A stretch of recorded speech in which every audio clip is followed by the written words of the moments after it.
aí que estão prestando o Enem domingo passado e neste domingo. E percorria Jesus todas as cidades e povoados, ensinando nas sinagogas, pregando o evangelho do reino e curando toda sorte de doenças e enfermidades.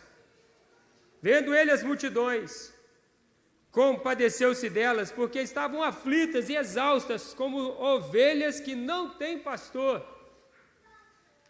E então se dirigiu a seus discípulos, todos juntos: a seara, na verdade, é grande, mas os trabalhadores são poucos. Rogai, pois, ao Senhor da seara que mande trabalhadores para a sua seara. Rogai, pois, ao Senhor da seara para que mande trabalhadores para a sua seara. Esses dias me fizeram a pergunta: por que uma conferência missionária? Por que investir em obra missionária? Se você perguntar aos irmãos das igrejas mais antigos, eles vão ficar com uma série de dúvidas sobre por que fazer missões, por que investir em missões, por que enviar missionários para lugares tão longínquos, se nós temos obra para fazer aqui. Mas se você analisasse comigo uma figura, pense comigo aqui em algo muito interessante, porque se faz um investimento e a igreja precisa construir, a Laura já falou, é necessidade da igreja. E se a igreja quer alcançar vidas nessa cidade, quer alcançar pessoas, famílias, nós precisamos construir. Isso não tem dúvida nenhuma. Se você ainda tem algum resquício de dúvida, meu irmão, minha irmã, você precisa se converter completamente à palavra de Deus. Porque a igreja que não pensa em crescimento, não é igreja. É um clube, não vou fechar aqui, não precisa entrar mais ninguém, acabou. Tem que converter. Tem que converter. Mas então, você pensa assim: não, pastor, então para que vai deixar tirar o dinheiro daqui que a gente precisa para construir e mandar para lá? E esse foi um dos primeiros propósitos do conselho ao comprar, antes de comprar o imóvel. Nós não vamos deixar de investir em missionários. Nós sustentamos, apoiamos 4 famílias de missionários. 4 famílias. Nós não vamos deixar de investir. E nós não vamos deixar de fazer ali os reajustes para que essas famílias também possam dar sequência, ainda mais com esse dólar cada vez mais alto aí. E aí você pensa: mas pastor, o que é isso? Talvez você tenha essa dúvida. Por que uma conferência missionária? Por que parar um final de semana para pensar em missões? Se você tivesse um lago gigante e 2 pessoas nesse mesmo lago estivessem se afogando, visualiza aí na sua mente. Você tem um lago gigante, 2 pessoas estão se afogando no mesmo lago, e você é uma pessoa que sabe nadar, fez treinamento como o bombeiro Hamilton e sabe socorrer. O que você faria? Visualiza comigo. 2 pessoas se afogando. Só que você olha de novo, uma pessoa está se afogando no meio do lago e a outra está se afogando bem na beirada do lago. E próximo a ele tem um galho, aqueles galhos de árvore que vão para dentro do lago assim. Você já deve ter visto, ter tido uma visão como essa aí.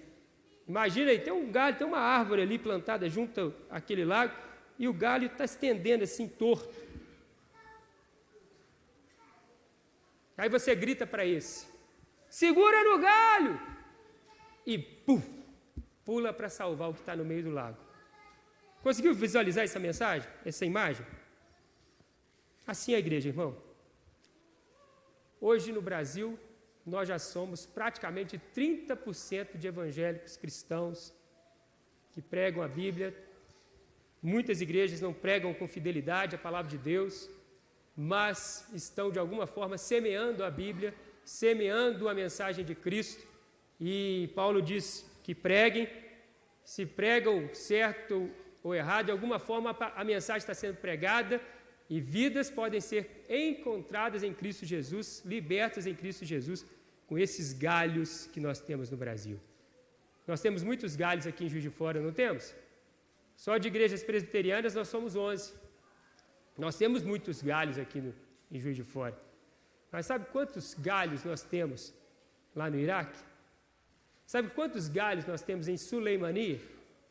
Só um. Porque a gente sustenta e ajuda. Só um. E sabe quantas pessoas moram em Suleimania? 600 mil habitantes. Uma igreja. Você acha que essa obra não precisa chegar lá? Olha comigo o texto de Mateus, capítulo de número 14.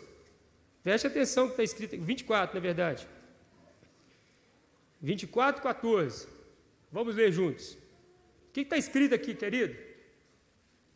Olha o que está escrito aqui. Todos juntos. E será pregado este evangelho do reino por todo o mundo, para testemunha a todas as nações. Então virá o que está dizendo aqui? De importante é que vai ter uma conclusão de todas as coisas. E essa conclusão de todas essas coisas, ela virá então, depois de quê? A ponte é o então. Então virá o fim. Mas para chegar nessa ponte que é o então, o que nós precisamos fazer? Aonde? E será pregado este evangelho do reino por todo o mundo, para testemunha a todas as nações. Alguma dúvida até aqui?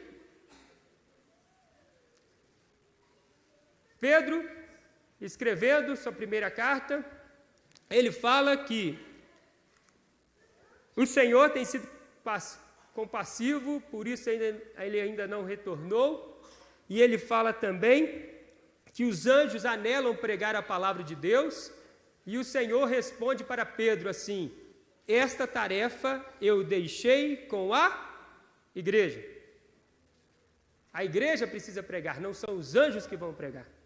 Ele disse isso para o rico que se perdeu, querendo uma gota de água de Lázaro que tinha ido para o céu, e ele via.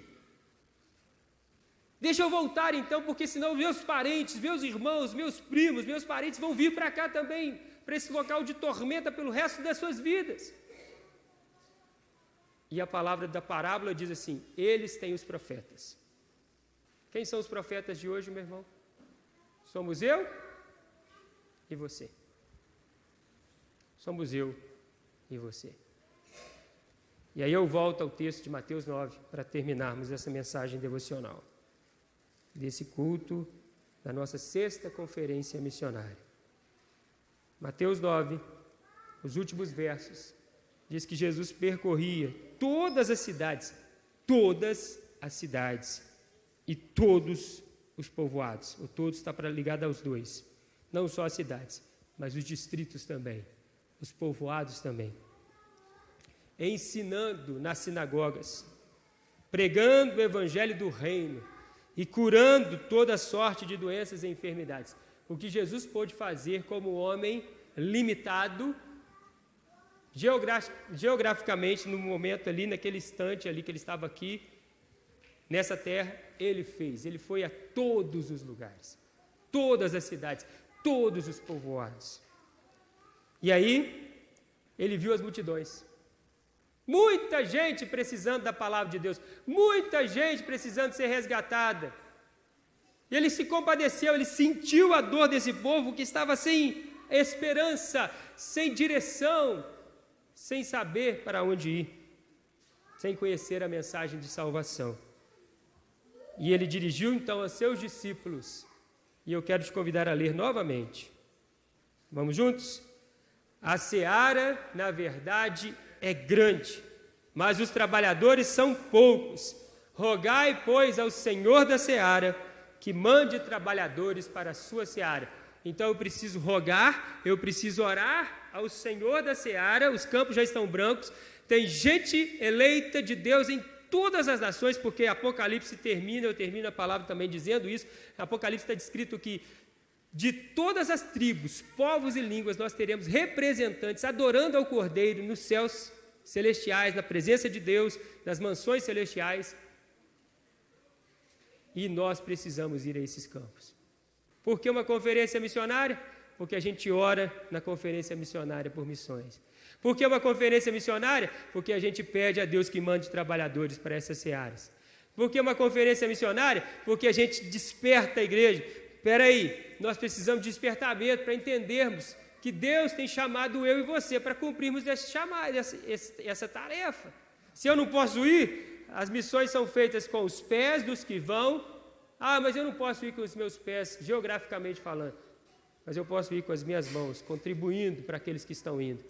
E eu posso ir com as minhas orações, os joelhos daqueles que oram pelas missões. Nós, sexta-feira, oramos pela obra missionária, distribuímos aqui revistas das portas abertas, com mensagens ali de irmãos nossos que estão sofrendo perseguições, orando.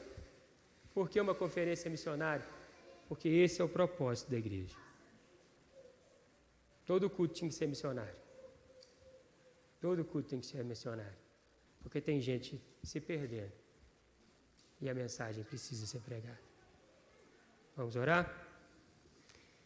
Grande Deus, eterno Pai, levanta a tua igreja, Pai. Levanta a tua igreja para focar na obra, focar em Cristo. E a palavra nos diz, Senhor, se o nosso foco está na palavra, se o nosso foco está no reino, as coisas relacionadas a nós, a nossa família, os nossos negócios, vão sendo resolvidas pelo Senhor, que nos ajuda, nos coopera conosco e diz que essa guerra que nós enfrentamos nesse mundo é do Senhor e não nossa. E nós precisamos experimentar isso, viver na soberania de Deus, viver pela fé, viver no entendimento, que o nosso recurso financeiro não é para a gente gastar só conosco, não. Pode sim gastar, passear, viver a vida bem, alimentar-se bem, cuidar, fazer passeios com a família, mas nós estamos também investindo no reino, na maior poupança, no maior banco do mundo, que é investindo para a eternidade. Por isso nós trazemos dízimos e ofertas a essa igreja, porque essa igreja investe no reino, porque essa igreja pensa no reino, porque essa igreja quer alcançar vidas para Jesus, porque essa igreja é apaixonada por almas que foram compradas pelo precioso sangue de Jesus, que pagou o preço pelos nossos pecados. Ó Deus, ajude-nos a apaixonarmos mais. Agora oramos também pelos irmãos que estão passando por lutas da empresa, da vitória, Pai, a direção, Pai. Quando o teu servo está aqui, que o Senhor vai abrindo as portas para os seus negócios, abençoando, ó Deus, esses irmãos também que estão passando por enfermidades. Especialmente oramos pelo Daniel, esse menino de 3 anos, filho do nosso missionário Marcos Napoli e Priscila, da vitória, da cura e restauração completa, deixando sem nenhuma sequela este tombo. Nós sabemos que é tão grave.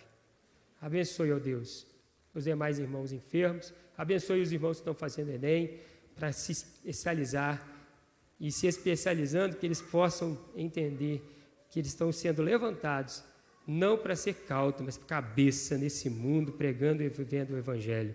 Assim que assim seja, dá sabedoria, dá graça à tua igreja. Assim oramos em nome de Jesus. Amém. Graças a Deus. Amém, meus irmãos? Amém. Glória a Deus. Está aí o boletim.